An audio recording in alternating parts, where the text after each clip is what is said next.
இந்த ராகு கேது பயிற்சியினால் அடையப் போகின்ற சுகங்கள், இந்த ராகு கேது பயிற்சியில் நீங்கள் செய்ய வேண்டிய சில விஷயங்களை பற்றித்தான் நாம் இப்பொழுது பேசப் போகிறோம். ராகு பகவான் 9ஆம் இடத்தில் இருக்கிறார். உங்கள் தந்தை அல்லது பாட்டன் இவர்களுடைய சொத்து விஷயங்களில் கவனமாக இருங்கள். அவர்களுடைய சொத்தை பராமரிப்பதில் கவனமாக இருங்கள். கேது பகவான் உங்களுக்கு நல்ல வழியை காட்டுவார். உங்களுடைய கம்யூனிகேஷன் ரொம்ப நல்லா இருக்கும்.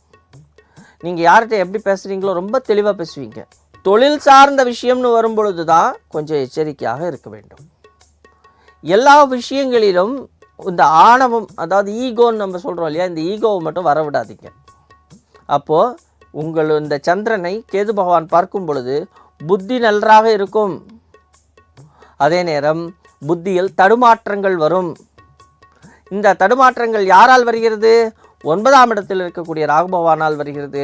அந்த ராகு பகவான் எவ்வாறு வேலை செய்ய போகிறார்? 7ஆம் இடம் என்று சொல்லக்கூடிய உங்களுடைய எதிராளிகள் மூலமாக வேலை செய்ய போகிறார். அப்பொழுது நீங்கள் எல்லாத்தையும் கிரகிச்சுக்கிறீங்க. எதிராளிகளை டேக்கிள் பண்ணுறதுக்கான விஷயத்தை நீங்கள் தெரிந்து கொண்டால் இந்த ராகு கேது பயிற்சியில் உங்களுக்கு நல்ல வளர்ச்சி உண்டு.